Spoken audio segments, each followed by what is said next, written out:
আবু হুরায়রা রাদিয়াল্লাহু তাআলা আনহু বলেন, রাসূল সাল্লাল্লাহু আলাইহি সাল্লাম বলেছেন, ইয়ানজিলু রাব্বুনা তাআলা ইলা সামাই দুনিয়া হিনা ইয়াবকা সুলুসুল লাইল আখিরা।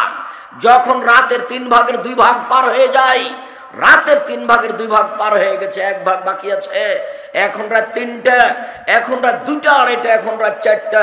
এরকম সময় আল্লাহ তাআলা আকাশ, সপ্তম আকাশ থেকে প্রথম আকাশে নেমে আসেন। নেমে এসে বলেন, মায়া দুনি ফাস্তাজিবা লাহু, কে আমাকে ডাকে আমি তার ডাকে সাড়া দিব। মায়া সলনি ফাউতিয়াহু, কে আমার কাছে কিছু চাই, যে যা চায় আমি তাকে তাই দিয়ে দিব। মায়াস্তাগফিরুনি ফাগফিরলাহু, কে আমার কাছে ক্ষমা ভিক্ষা চাই আমি তাকে ক্ষমা করে দিব। কে আমাকে ডাকে আমি তার ডাকে সাড়া দিব। কে আমার কাছে কিছু চায়, যে যা চায় তাকে তাই দিয়ে দিব। মায়াস্তাগফিরুনি ফাগফিরলাহু, কে আমার কাছে ক্ষমা ভিক্ষা চায় আমি ক্ষমা করে দিব।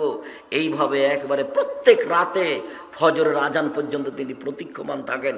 আদম সন্তান বড় নিমুখ হারাম, ও তোরা 3টে টিভি বন্ধ করেছে, ও কি করে ডাকবে? আদম সন্তান বড় নিমুখ হারাম, ও তো 12টা 1টায় দোকানে আড্ডা পিটে এসেছে, ও কি করে রাত 3টে 4টায় উঠবে? ও তো উঠতে পারবে না, ও তো সকাল 7টা 8টার দিকে উঠবে। তখন আর কানে আর মুখে শয়তান পেশাব করে দিয়েছে। তখন দেখবেন সকালে উঠে মুখখানটা ভ্যাংচা ভ্যাংচা আছে, কেমন কেমন লাগছে। একটা আপনার ওই পেস্ট নিয়ে, পাউডার নিয়ে, ব্রাশ নিয়ে ঘুরে বেড়াচ্ছে, আর মুখখান দেখিয়েন কিভাবে শয়তানে পেশাব করে রেখেছে, কিভাবে তার কানে পেশাব করে রেখেছে। এ কথা আমি বলিনি, এ কথা মুহাম্মদ সাল্লাল্লাহু আলাইহি ওয়াসাল্লাম বলেছেন। পেশাব করে দেয় শয়তান, এ কথা আল্লাহ নবী বলেছেন, হাদিস বুখারী মুসলিম। খুব ফুর্তিতে থাকতে হবে, উদ্যমশীল হতে হবে, শরীরে কোনো সময় অলসতা আনতে হবে না। অলসতা আসলে রুচি কমে যাবে, অলসতা আসলে বিদ্যা কমে যাবে, অলসতা আসলে ইবাদত কমে যাবে। যার কারণে আল্লাহ রাসূল দিন রাত অলসতা থেকে বাঁচতে চাইতেন। আল্লাহুম্মা নাউযু বিকা মিনাল কাসালে, হে আল্লাহ তোমার কাছে আমি অলসতা থেকে বাঁচতে চাই। আল্লাহ তুমি আমাকে অলসতা থেকে বাঁচাও, আল্লাহ তুমি আমাকে অলসতা থেকে রক্ষা করো। সকালে সকালে উঠে না যায়, সেই তো অলস। আজান শুনে মসজিদে যায় না যে, সেই তো অলস। বেহিসাব হাত পা ছেড়ে ঘুমায় যে, সেই তো অলস। দিন ধর্মের কথার প্রতি আগ্রহী হয় না যে, সেই তো অলস। কাজে যায় না যে, সেই তো অলস। একজন রিক্সাওয়ালা রিক্সা নিয়ে তেমাথাতে দাঁড়িয়ে রিক্সার সিটের উপরে বসে আছে, কেউ যখন বলছে চলো তখন বলছে আমি যাব না। এই তো অলস শয়তান। এ কি পয়সা উপার্জন করবে? এ অহংকারী, এ অলস, এ দিয়ে কিছু হবে না। অলসতা আসলে রুজি কমে যায়, অলসতা আসলে ইবাদত কমে যায়, অলসতা আসলে কর্ম কমে যায়। সবসময় উদ্যমশীল হতে হবে, সবসময় ফুর্তি থাকতে হবে, সব সময় প্রস্তুত তার নাম যুবক, সব সময় প্রস্তুত তার নাম কর্মঠ। এরকম খেয়াল থাকতে হবে, তাহলে বোঝা যাবে আপনি কিছু করতে পারবেন। সম্মানিত দিনী ভাই বোন, রাসূল সাল্লাল্লাহু আলাইহি সাল্লাম বলেন, রাজুলুন তাসাদ্দাকা বিসাদকাতিন ফাকফাহা, ওই লোক বিশেষ ছায়া তলে থাকবে যে লোক দান করলো, গোপন করলো। ডান হাত দান করলো, বাম হাত জানতে পারলো না। আরে দুইটাই তো হাত তার গায়ের সাথে লেগে আছে, জানবে না মানে? এইটা হলো খুব বেশি থেকে বেশি গোপনে দান করা। আব্দুর রাজ্জাক সাহেব বিশাল পরিকল্পনা নিয়েছেন, বাইতুল হাম জামে মসজিদ 200 শতক জমির উপরে নির্মাণ হবে, যার একতলায় 10,000 মুসল্লি ধরবে। আমারও কিছু 5,000 টাকা থাকলো, কাউকে যেন বলবেন না। এর জন্য প্রতীক্ষমান আছে। আল্লাহ রাসূল বলছেন, ইন্না সাদকাতা তুতফিউ গাযাবার রাব্বে, ইন্না সাদকাতা সিররি তুতফিউ গাযাবার রাব্বে। গোপন দান আল্লাহর রাগকে মিটিয়ে দেয়। দান করে যে, সে দানের বিশেষ ছায়া তলে থাকবে। দানের ক্ষমতা ভিন্ন।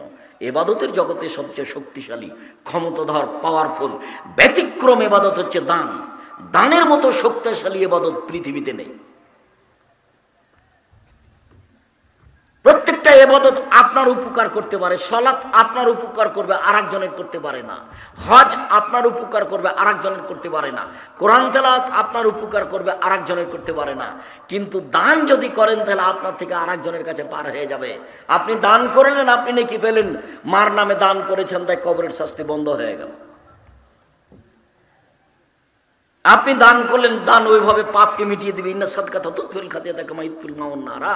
দান ওইভাবে পাপকে মিটিয়ে দিতে পারে, পানি যেমন আগুনকে নিভিয়ে দিতে পারে। এটা তার ক্ষমতা। গোপনে দান করতে শিখতে হবে। বৈধ স্থানে যা ইনকাম করছেন, রুজি, জমি চাষ করে হোক, দিন মজুরি করে হোক, চাকরি করে হোক, ব্যবসা করে হোক, জীবনে যেসব টাকা পয়সা ইনকাম করছেন একবার আজকে সিদ্ধান্ত নিয়ে নেন জরুরিভাবে ওখান থেকে কিছু না কিছু দান করবেন। এই ছেলে, আর একটা কথা তোমার মনে আছে ভাইজান, আপনার মনে আছে কি বলেছিলাম আপনাকে? যে বাড়ি থেকে বের হলে তুমি তোমার মাকে বলে দিবে, আম্মা কিছু 10, 20টা, 50টা, 100টা খুচরা টাকা দিবেন আমাকে, 10 টাকা 5 টাকা। আমার কাছে 500 টাকার নোট থাকে। যখন ফকির আমার কাছে ভিক্ষা চাই তখন আমি খালি বলি মাফ করো। তো মা, আমি ফকিরের কাছে কত ক্ষমা চাইবো বলেন তো? আমি তো 500 টাকা দিতেও পারি না। তা আপনি একটা কাজ করবেন আম্মা, কিছু 10 টাকা, 20 টাকা, 50 টাকা পকেটে ইউনিট জরুরি। এই ছেলে, ভুলবা না তুমি, তোমাকে বলছি, তুমি তোমার মাকে বলে দিবে আজকে জরুরিভাবে। আপনাকে বলছি ভাইজান, স্ত্রীকে বলে দিবেন, এই শোনো, যখন আমি বের হব তখন আমার প্রয়োজনীয় টাকা ব্যতীত কিছু খুচরা টাকা আমার হাতে দিবেন। কিছু খুচরা টাকা আমার হাতে দিও। ফকির আসলে আমি 500 টাকা নোট বের করে দিব না 10টা টাকা দিব? 10 টাকা দিব, এমনিতে বের হয়ে যাবেন না। এই ছেলে, তোমাকে বলছি, তোমার মনে থাকবে না? অবশ্যই মনে থাকবে, ইনশাল্লাহ মনে থাকবে। আজ থেকে যেন তোমার মা কোনো দিন তোমাকে খুচরা টাকা ছাড়া বাড়ি থেকে বের হতে না দেয়। আমি নিজে যখন বের হতাম আমার মা নিরক্ষর আমাকে বলতেন, বেটা ছেলেকে টাকা ছাড়া বের হতে হয় না, এই কথা আমার মা আমাকে বলতেন। কি যে বুঝতেন আমার মা। বেটা ছেলে ভাষাটা বুঝেন? এটা তো চাঁপাই নবাবগঞ্জের ভাষা। তা আমার মা বলতেন যে বেটা ছেলেকে টাকা ছাড়া বের হতে হয় না। তো আপনার স্ত্রী, এই ছেলে, তোমার মা যতক্ষণ পর্যন্ত তোমার সহযোগিতা না করবে ততক্ষণ পর্যন্ত আপনি ঠিক পথে আসতে পারবেন না। আর আপনাকে বলছি, আপনার স্ত্রী যেন আর 150 চাউল রান্না না করে, অন্তত ½ কেজি। আপনার মা যেভাবে রান্না করতো, 12 জন 16 জন মানুষের ভাত রান্না করত, মানুষে খেত, ফকিরে খেত, কিষান কামলা খেত, মুসাফিরে খেত, তারপরে আছে তখন গরুতে খেত। ওইভাবে ভাত রান্না করতে হবে। ফকিরে খাবে, মুসাফিরে খাবে, আত্মীয় স্বজন খাবে, বাকিটা গরুতে খাবে, এইভাবে ভাত রান্না করতে হবে। আর এখন তো স্ত্রী আর তুমি মাত্র 2টা, একটা ছেলে, 150 চাউল রান্না করেছো। মেহমান এসেছে, তখন তোমার স্ত্রী বলছে যে মেহমানকে ভাত খাওয়ালে তো ভাত শেষ হয়ে যাবে, কি করবে? চানাচুর বিস্কুট দিয়ে বিদায় করে দাও। জরুরিভাবে আপনার স্ত্রীকে আপনার মায়ের স্বভাবে ফিরে যেতে হবে, মায়ের স্বভাবে ফিরে যেতে হবে। অন্যথায় বউ পরিবর্তন করতে হবে, তালাক দিতে হবে। তবে আমি তালাক দেওয়ার আদেশ করিনি, আমার পক্ষ থেকে পরামর্শ থাকছে। ওইরকমই হতে হবে যে স্বভাবের আপনার মা ছিলেন, ওই স্বভাবে আপনার স্ত্রীকে হতে হবে। প্রয়োজনে 5 বার রান্না করতে হবে। ফকির মিসকিনের ভাতে বাড়িতে হতে হবে। জান্নাত পায়ের নিচে আছে, মায়ের পায়ের নিচে জান্নাত আছে। এইভাবে দান করতে পারলে জান্নাত আপনার পিছে পিছে ঘুরবে। রাসূল সাল্লাল্লাহু আলাইহি সাল্লাম বলেন, পৃথিবীর মানুষ শুনে রেখো, ইন্না ফিল জান্নাতে গোরাফ ইউরা যাহিরুহা মিন বাতিনিহা ওয়া বাতিনুহা মিন যাহিরিহা। জান্নাতে কতগুলি উন্নত মানের পদার্থ দিয়ে জান্নাত তৈরি করা আছে। এত টকটকে ঝকঝকে পদার্থ, যার বাহির থেকে ভিতর দেখা যায়, ভিতর থেকে বাহির দেখা যায়, শুধু টক টক টক টক টক করছে। সাহাবীগণ বললেন, লেমান হাজিহি, আল্লাহর নবী এত দামি ঘর কে পাবে? কার জন্য এত দামি ঘর জান্নাত? তখন আল্লাহ রাসূল বললেন, 1 নম্বর, লেমান আলানাল কালামা, যার মুখের ভাষা নরম। 2 আতামাত্তামা, যে দুস্থ গরিবকে খেতে দিতে পারে, তার জন্যই জান্নাত। 3 তাবা সিয়ামা, যে নিয়মিত নফল সিয়াম থাকতে পারে, বৃহস্পতিবার সোমবার সিয়াম থাকে। 4 অসাল্লা বিল্লাহ নাসনিয়াম, মানুষ যখন ঘুমিয়ে তখন তাহাজ্জুদ পড়ে, এমন কাজ করতে পারে যারা, তার জন্য এই জান্নাত প্রস্তুত আছে। অসহায় ফকির মিসকিনকে খেতে দিতে পারে যারা, তাদের জন্য জান্নাত আছে। এই শোনো, এই ছেলে, তোমাকে বলছি, বিবাহ করেছো তো, তোমার ভয় বিবাহ করেছে, বাড়িতে বউ 3-4টা হয়ে গেছে। তুমি তোমার মাকে বলে দিও, আম্মা চিন্তা করবেন না, আপনি আপনার ছেলের মেয়ে, মেয়ের ছেলে, মেয়ের মেয়ে আসবে, তাই জন্য আপনি ভিন্ন করে খাবেন, আপনার বৌমা সহ্য করবে না, ওটা আমি চাচ্ছি না। আপনি খাবেন, আব্বা খাবে, আমার বোনেরা খাবে, আমার ভাগনা খাবে, আমার ভাগ্নি খাবে। আব্দুল্লাহর একটা বক্তব্য আছে রিজিকের, সেখানে আপনি শুনেছেন, আপনি একা একা রুজি খাচ্ছিলেন, এবার আপনার বউ আসলো, তার রুজি আপনার হাতে হয়। এবার আপনার একটা ছেলে হলো, তার রুজি আপনার হাত দিয়ে হয়। একটা মেয়ে হলো, তার রুজি আপনার হাত দিয়ে হয়। আপনার মা খাচ্ছে, তার রুজি আপনার হাত দিয়ে হচ্ছে। আপনার বাপ খাচ্ছে, তার রুজি আপনার হাত দিয়ে হচ্ছে। আপনার যত বোন বেড়াতে আসবে, তার রুজি আপনার হাত দিয়ে হবে। যত আপনার ভাগনা ভাগ্নি আসবে, সবার রুজি আপনার হাত দিয়ে হবে। আপনার বাড়িতে রহমত, টাকা পয়সা ভর্তি হয়ে যাবে। দোষ চিন্তা ভোগ করবে না কখনো, রহমতের বরকতের আশা করো। তোমার বউ যেন মনটাকে ছোট না করে। তোমার বোনের ছেলেকে দেখে, তোমার বোনের মেয়েকে দেখে যেন সে সংকীর্ণ না হয়, তাকে মন বড় করতে হবে। শোনো, আমার ভাগনা ভাগ্নিকে দেখে, আমার বোনকে দেখে, আমার বাপের দোষ বন্ধুকে দেখে মন ছোট করো না। যত বেশি চাল রান্না করবে, তত বরকত বেশি হবে। এটাই হাদিস, এটাই মুহাম্মদ সাল্লাল্লাহু আলাইহি ওয়াসাল্লাম বলেন, বরকত বেশি আছে যেখানে, রহমত বেশি আছে যেখানে, অল্প রুজিতে সবকিছু ভর্তি হয়ে যাচ্ছে সেখানে। বুখারীর হাদিস ভুলে গেলেন? আয়েশা রাদিয়াল্লাহু তাআলা আনহা বলেন, আল্লাহর নবী যখন চলে গেলেন দুনিয়া থেকে, তখন 1.25 কেজি আটা ছিল বাড়িতে। ওখান থেকে রুটি বানাই, ওখান থেকে রুটি বানাই, ওখান থেকে রুটি বানাই। কি রে, আটা শেষ হয় না কেন? তখন একদিন দেখলাম মেপে যে আর কতটি আছে, দেখি মাপার পরে আর নেই। যে জিনিস ব্যাগে পাতিলে আছে, ওই জিনিস মাপবেন না কখনো, শুধুখানি নিবেন, রুটি বানাবেন। আর যেটা আটা নিচ্ছে আপনার স্ত্রী, ওটা মেপে রুটি বানাবে। আমাদের চাঁপাইনবাবগঞ্জে হাতের অনুমান করে মহিলারা উল্টে নেয় যে 3 অঞ্জলি নিলাম, এতে 4 জনের হয়ে যাবে। জি না, একটা কোটা থাকতে হবে 50 বা 100 ওজনের, বা 200 বা 250। ওটাতে আটা মেপে নিয়ে রান্না করতে হবে। আপনার স্ত্রী জানতে পারবে যে আমি 500 রুটির আটা বানালাম, 50 গ্রাম আটা রুটি বানালাম, আমি 100 গ্রাম আটা রুটি বানালাম। এটা থেকে জানতে হবে। আল্লাহ রাসূল বলছেন, কি বলুন, তামাকুম ফাইনু ফিল বারাকা, তোমরা খাদ্য মেপে রান্না করো, তাতে বরকত আছে। হাদিস বুখারী মুসলিম। তোমরা খাদ্য মেপে রান্না করো, তাতে বরকত আছে। শোনো, আজকে বাড়িতে গিয়ে তোমার স্ত্রীকে এটা ঘোষণা দিয়ে দিবা, তোমার বাপের যারা আছে সব তোমার বাড়িতে খাবে। দেখবে অল্প দিন পরে বরকত আর রহমত তোমার বাড়িতে ভর্তি হয়ে গেছে। কোনোদিন সংকীর্ণ তুমি হবে না, তোমার বউকে সংকীর্ণ হতে দিবা না।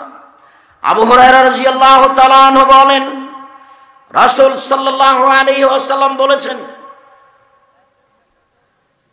লা ইয়ালিজার রাজুলুন নারা বাকামিন খাশিয়াতিল্লাহ হাত্তা ইয়ালিদাল লাবানু ফি দারে। গাভীর বান ওলান থেকে চাপ দিয়ে দুধ বের করে ভিতরে ঢোকানো যায় না, যেমন আল্লাহর ভয়ে কাঁদে যে সে জাহান্নামে যাবে না, তেমন আল্লাহর ভয়ে যে কাঁদে তার জন্য জাহান্নাম নেই, ও জান্নাতে যাবে। গাভীর বান ওলান থেকে চাপ দিয়ে দুধ বের করে ভিতরে ঢোকানো অসম্ভব। যাবে কি? যাবে না। এইটা যেমন অসম্ভব, এমন ব্যক্তি যে কান্নাকাটি করে আল্লাহর ভয়ে, তার জাহান্নামে যাওয়া তেমনি অসম্ভব। এই কথা আল্লাহ রাসূল বলেন। শুনুন, ইবনে আব্বাস রাদিয়াল্লাহু তাআলা আনহু বলেন, রাসূল সাল্লাল্লাহু আলাইহি সাল্লাম বলেছেন, আইনানে লা তামাসসুহুমান নার, 2 শ্রেণীর চক্ষু জাহান্নামে যাবে না, 2 শ্রেণীর চক্ষু জাহান্নামে যাবে না। বাকাত মিন খাশিয়াতিল্লাহ, ওই চক্ষু, যে চক্ষু আল্লাহর ভয়ে কাঁদে, ওই মানুষ, যে মানুষ আল্লাহর ভয়ে কাঁদে, ও জাহান্নামে যাবে না।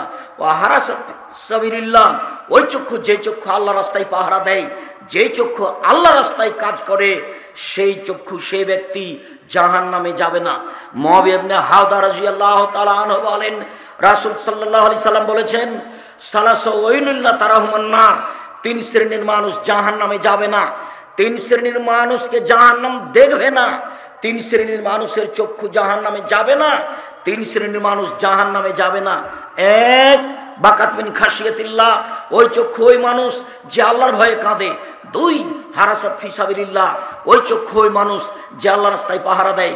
3, গাজাতান মাহারিমিল্লাহ, ওই চক্ষু, ওই মানুষ যেই চক্ষু বেগানা নারীকে দেখে চক্ষু নিচু করে, যেই চক্ষু বেগানা নারীকে দেখে নিচু হয়ে যায়, যেই চক্ষু অপর নারীর প্রতি দৃষ্টি দেয় না, এই চক্ষু জান্নাতে যাবে।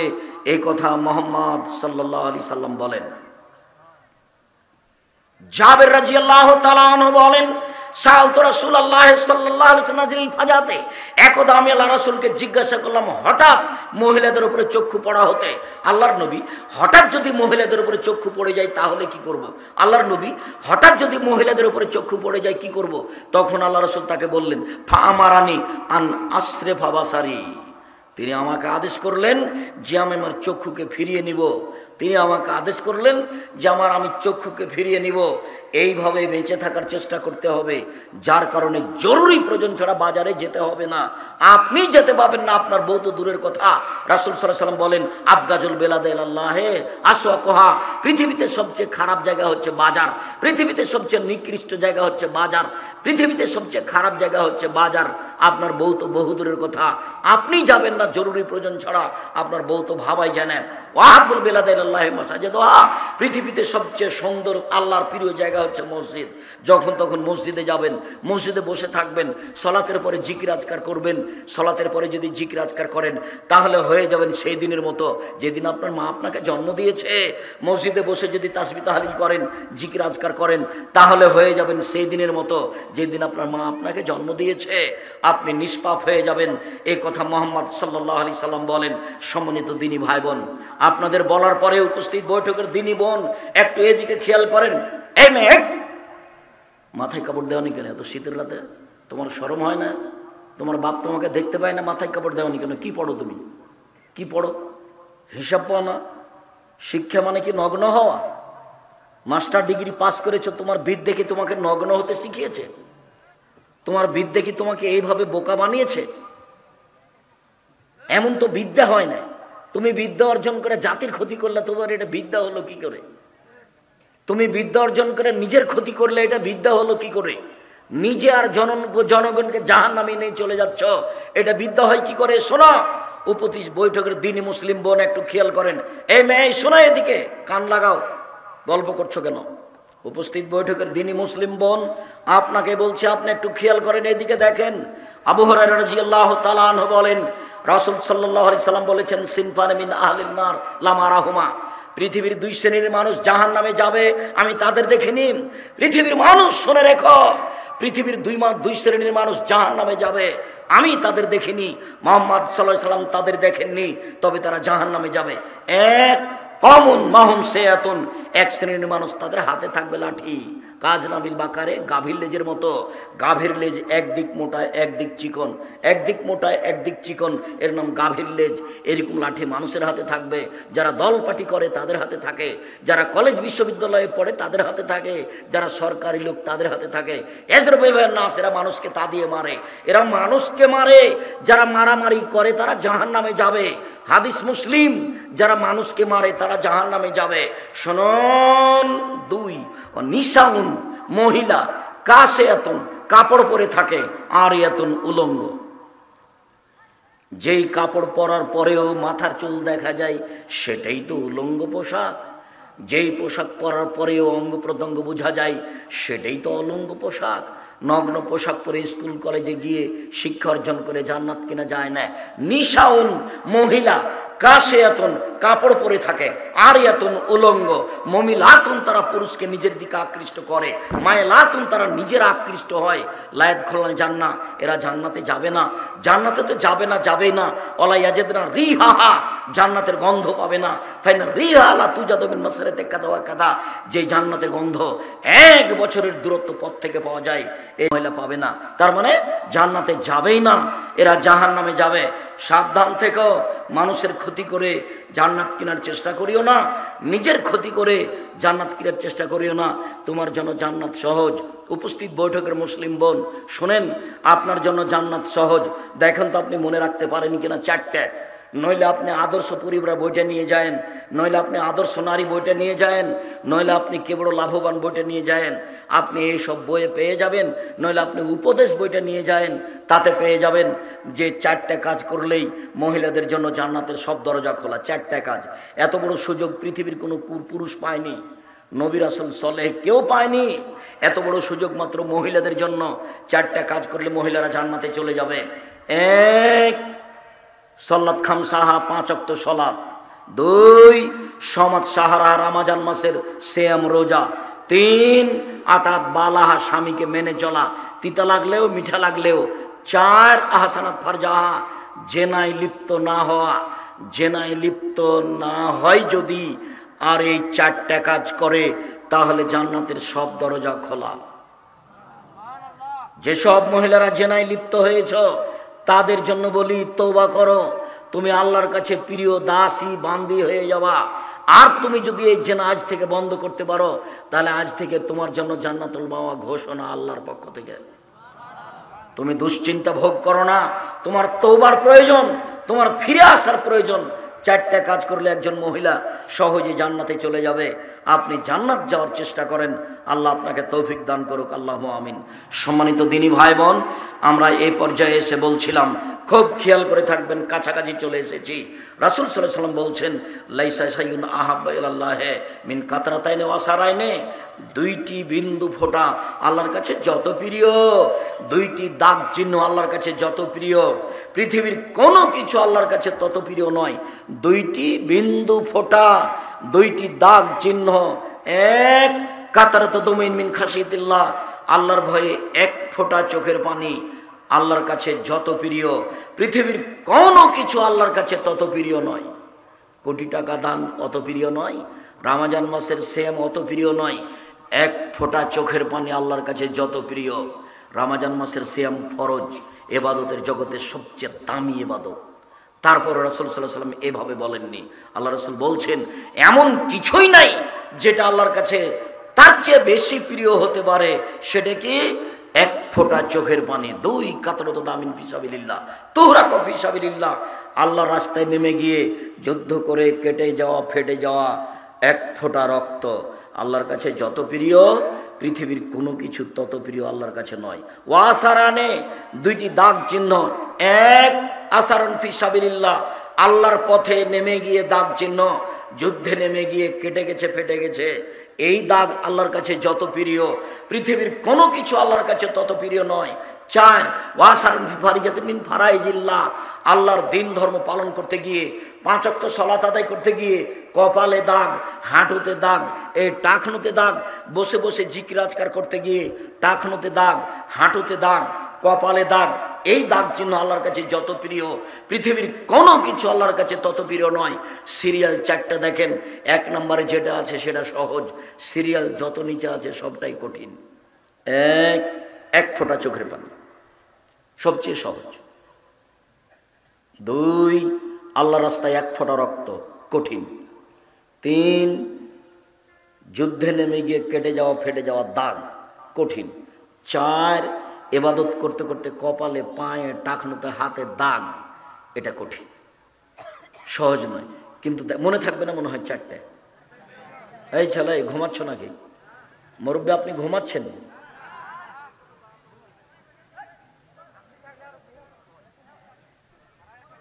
আল্লাহর কাছে প্রিয় 4টে। 1 কি বলতো দেখি? 1 ফোঁটা চোখের পানি। 2 রক্ত 1 ফোঁটা। 3 দাগ, যুদ্ধে নেমে যাওয়া এই দাগ। 4 ইবাদত করতে করতে কপালে, হাঁটুতে, টাকনুতে এসব দাগ। এইসব দাগ, এই কাজ 4টা আল্লাহর কাছে সবচেয়ে বেশি প্রিয়। এই কথা মুহাম্মদ সাল্লাল্লাহু আলাইহি সাল্লাম বলেন। আনাস রাদিয়াল্লাহু তাআলা আনহু বলেন, খাতাবা রাসূলুল্লাহ সাল্লাল্লাহু আলাইহি ওয়াসাল্লাম খুতবাতান মা সামিতু মিসলাহা কাত্ত, আল্লাহর নবী একদিন আমাদের সামনে বক্তব্য দিলেন, এমন বক্তব্য আমার জীবনে আমি কোনোদিন শুনিনি।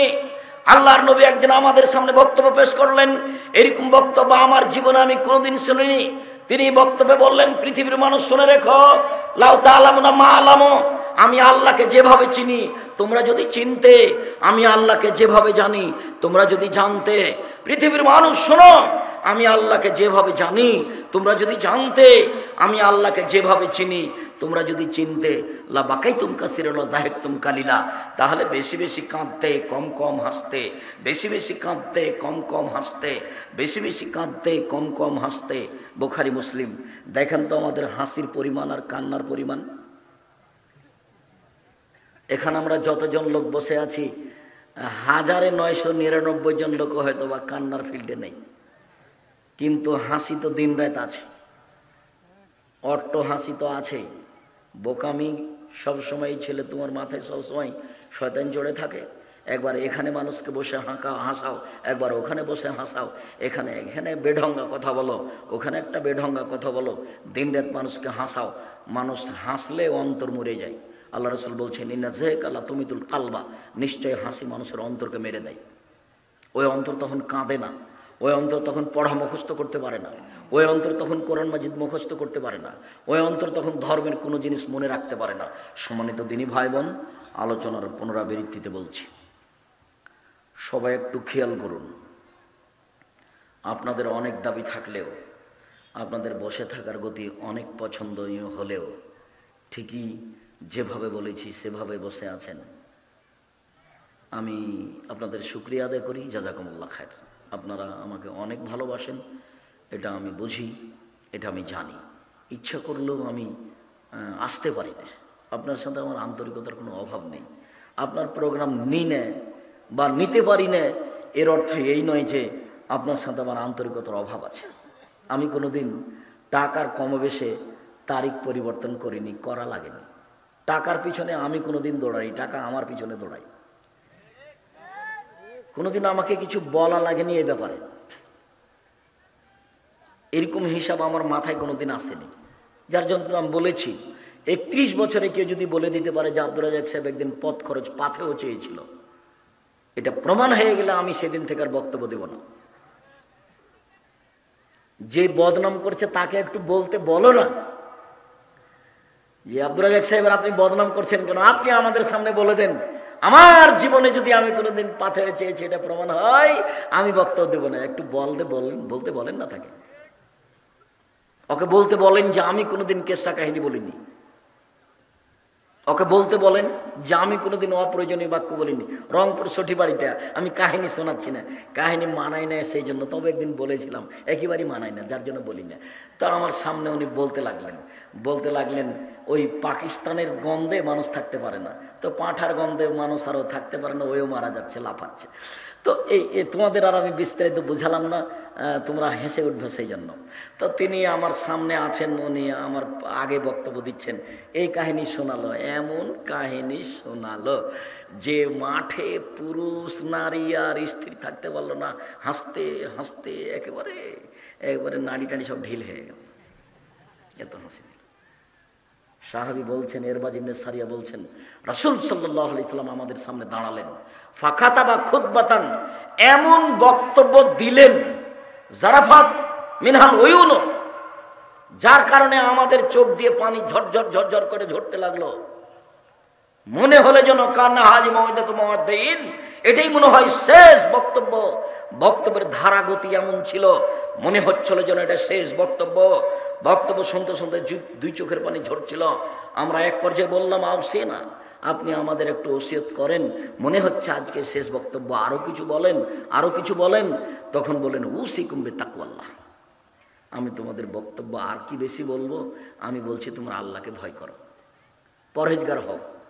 প্রত্যেক ভালো কথা ভালো কর্মের নাম তাকওয়া, প্রত্যেক মন্দ কথা মন্দ কর্মের নাম তাকওয়া বিরোধী পাপ।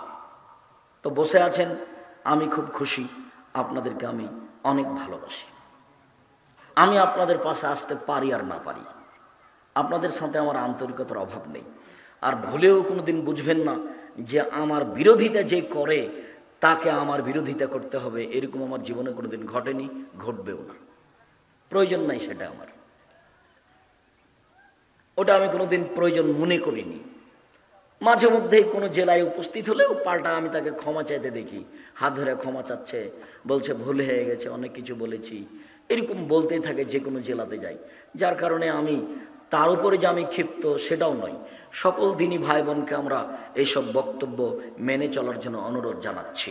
আমরা আপনাদেরকে আলোচনার শেষে এসে জরুরি যেটা বলছি সেটা হলো এই, আমার মনে বড় স্বাদ, আমি এদেশের মাটিতে উন্নত মানের প্রতিষ্ঠান গড়বই ইনশাআল্লাহ। যেখানে ছেলে মেয়ে বাংলা, ইংরেজি, আরবি উন্নত মানের শিক্ষা অর্জন করে জাতির অন্যায়ের বিরুদ্ধে লড়বে, মুখে কলমে মিডিয়ায়, বেশি না পারলো ইনশাআল্লাহ সেটুকুর বাস্তবায়ন আজকে আমাদের সাথে আছে। মুখে কলমে মিডিয়া, আজকে মিডিয়াও আছে, কলমও আছে, আমরাও আছি, এইটাই বাড়তে থাকবে। কলমও আছে। আমার জীবনের সবচেয়ে বড় স্বাদ যেটা, সেটা হলো মাসিকা লিতে সাম্পত্রিকা মুখপাত্র কলম। প্রত্যেকটা পত্রিকায় 50টা প্রশ্নের উত্তর আছে। 10 জন বড় বড় মুফতি আছেন জামিয়া সালাফে টাঙ্গিপাড়ায়, কোনো ফতোয়া বৈঠকে না বসে বৈঠক সিদ্ধান্ত না দিলে ওটা পত্রিকা আসবে না। পৃথিবীর বাঙালিকে আমি অনুরোধ জানাই, আপনারা মাসিক আল ইতেশাম পত্রিকা পড়ুন। এদেশের বাংলা ভাষায় ব্যতিক্রম পত্রিকা, যাতে 50টা প্রশ্নের উত্তর আছে, ফতোয়া বোর্ডে ওই প্রশ্ন উত্তর পাশ হয়, তারপরে পত্রিকায় আসে। এইটা হচ্ছে আমার জামিয়া সালাফের একটা মুখপাত্র পত্রিকা। কেউ একে উপেক্ষা করে যাবেন না। 25-30 টাকা বেশি নয়, প্রত্যেককেই নিতে হবে। আজ নয়, প্রতি মাসে নিতে হবে। 10 জন মিলে জমা হয়ে বলে দেন, ওরা পাঠিয়ে দিবে প্রতি মাসে। নিজে একাই বলেন যে আমার অত ঝামেলার প্রয়োজন নাই, আমার ঠিকাটা নেন, কত টাকা লাগবে আমাকে প্রতি মাসে দিয়ে পাঠাবেন। একবারে প্রথম থেকে দেওয়ার ব্যবস্থা আছে। আপনাদের জন্য ব্যবস্থায় যারা আছে আদ-দাওয়া ইলাল্লাহ সদস্য, ওরাকে আপনারা কিছু বেতন দেন, যার কারণে তারা আপনাদের পিছনে দিনরাত কাজ করে। যারা ফতোয়া লিখে তারাকে আপনারা কিছু বেতন দেন, যার কারণে তারা দিনরাত আপনাদের পিছনে পরিশ্রম করে। যারা প্রেস চালায় তাদেরকে আপনারা কিছু বেতন দেন, যার কারণে তারা আপনাদের পিছনে দিনরাত পরিশ্রম করে। সব এগুলো আপনাদের সেবা। আপনি মনে করেন না এটা আমার, মনে করেন না এটা জামিয়া সালাফিয়ার জাতিকে আমি বলে যাচ্ছি। জামিয়া সালাফিয়া জাতির সম্পদ। আমি আব্দুর রাজ্জাক বিন ইউসুফ যদি বলে না যেতাম, তাহলে জবাব দিয়ে আমি বিচারের মাঠে হতাম। জাতি যদি আমানতের খেয়ানত করে, জবাব তাদের দিতে হবে। মনে রাখবেন আমার দিনী ভাই বোন, আমি আপনাদের কাছে যে দাবি রেখে যাচ্ছি আমানত হিসাবে, সেই দাবি হচ্ছে একটু আল্লাহকে বলবেন, আল্লাহ তুমি জামিয়া সালাফে কবুল করো। বাস এইটুকু দায়িত্ব পালন করলেই আপনার আমানত, আপনার জিম্মেদারি থেকে আপনি পার হয়ে যাবেন। টাকা পয়সার কথা, জামিয়া সালাফে গড়বে, টাকা আপনি না দিলেও গড়বে, দিলেও গড়বে, ইনশাল্লাহ গড়বেই গড়বে। ওকে ঠেকানোর হাত মানুষের হাতে নেই, ওটা আল্লাহর হাতে নিজে আছে। আমি 10-এর পয়সা ক্ষতি করি না, এটাই আমার দাবি, এটাই আমার জোরালো আশা, এটাই আমার হিসাব নিকাশ, এটাই আমার সাহস। জামিয়া সালাফের কোনো কাজকে কেউ ঠেকাতে পারবে না, যতই হিংসা করুক না কেন। কেন? আমি জনগণের পয়সার ক্ষতি করি না, এটা আমার সাহস। ইনশাআল্লাহ জামিয়া সালাফের সব কাজ সময়ের গতিতে গড়ে উঠবে ইনশাআল্লাহ। জামিয়া সালাফের রূপগঞ্জ, নারায়ণগঞ্জ, ঢাকা 50 বিঘা জমির উপরে এখন অবস্থান করছে। কিছু কিনতে বাকি থাকলেও সব ঠিক হয়ে যাবে ইনশাআল্লাহ। যার মসজিদের একতলাতে 10,000 মানুষ সালাত আদায় করতে পারবে।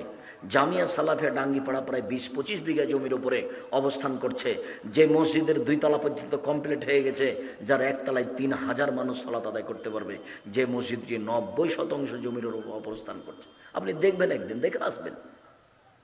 আমি এতটুকু বলি যে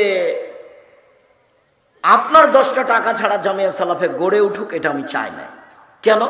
পতিতালয়ের মহিলা যদি কুকুরকে পানি পান করে জান্নাত পেতে পারে, আমি জামিয়া সালাফিয়া 10 টাকা দিলে এই 10 টাকার বিনিময়ে আমার জান্নাত হবে ইনশাআল্লাহ। এই আশায় আমি 10 টাকা দান করব। আমি জামিয়া সালাফের কতটুকু উপকার করলাম এটা আমার দেখার বিষয় নয়। তবে জামিয়া সালাফের মুখপাত্র পত্রিকা হচ্ছে মাসিক আল ইতেশাম পত্রিকা। আরও যত বই পুস্তক আছে, আপনারা আব্দুল্লাহর বই কিনেন, আব্দুল্লাহর বই আমিও পড়ি। রিজিক আপনারা কিনেন, আমিও পড়ি। মিন্নাতুল বারি এদেশে বাংলা ভাষায় ব্যতিক্রম বুখারীর ব্যাখ্যা আপনারা পড়েন, আমিও পড়ে দেখি সময়ে সময়ে। এর সাথে সাথে আমাদেরও যেগুলো বই, সেগুলো আপনি মূল্যায়ন করার চেষ্টা করবেন। কে বড় লাভবান, কে বড় ক্ষতিগ্রস্ত, আদর্শ নারী, আদর্শ পরিবার। আর ওই যে হাত তুলে দোয়া করার বই, কতটি হাদিস আছে, 40টা না 45টা হাদিস আছে হাত তুলে দোয়া করার, সহি জয়ীব সব সিরিয়াল দেওয়া আছে। 16টা স্থানে হাত তুলে দোয়া করতে হবে, সেটা উল্লেখ আছে। আর আমার জীবনের একটা গুরুত্বপূর্ণ বই হচ্ছে সলাতের উপরে, নামাজের উপরে বই। এটা আমার সাধ ছিল খুব, সেটাও প্রকাশ পেয়েছে। উপদেশ তো আছেই। আর এই কালে এসে একটা বই বের করলাম, কি যেন বইটা, পোশাক, ওটা নতুন। এ বইটা দেখেন, সলাতের পর বইটা দেখেন। আমি আপনাদের জন্য আন্তরিকভাবে দোয়া করছি। আর বিশেষভাবে আব্দুল্লাহ যে আপনাদেরকে বলল আদ-দাওয়া ইলাল্লাহ সদস্য হওয়া এবং ফ্রি সময় দেওয়া, ওরা ওই প্রস্তুতি নিয়ে এসেছে।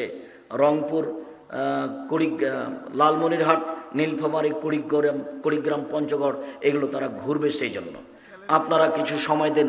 আরও ক্যালেন্ডার আছে, প্রতিষ্ঠানের দিন হিসাবের ক্যালেন্ডার আছে, সকাল সন্ধ্যার দোয়া ক্যালেন্ডার আছে, 5 ওয়াক্ত সলাতের পরের ক্যালেন্ডার আছে।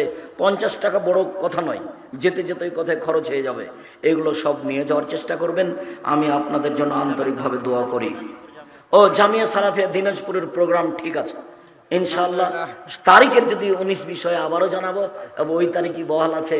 সেদিন রংপুর, দিনাজপুর, লালমনিরহাট, নীলফামারী, কুড়িগ্রাম, পঞ্চগড়, ঠাকুরগাঁ সব জেলার লোকজন উপস্থিত হবে। সেই দিন আমি আমার সাদের কথা আপনাদের সামনে পেশ করবো ইনশাআল্লাহ। মানে আপনাদের কাছাকাছি একটা জামিয়া সালাফে গড়ে উঠুক, এটা আমি চাচ্ছি। রাজশাহী অনেক দূরে হয়, অতএব সেটা মূল্যায়ন করবেন, সেখানেও যাবেন। আমি আপনাদের প্রশ্ন উত্তর দিই, আর আপনাদের কাছে যেগুলো পেশ করলাম সেগুলো আপনারা নিতে থাকেন। বিশেষভাবে মাসিক আল ইতিসাম পত্রিকা, বিশেষভাবে বই পুস্তকগুলি, বিশেষভাবে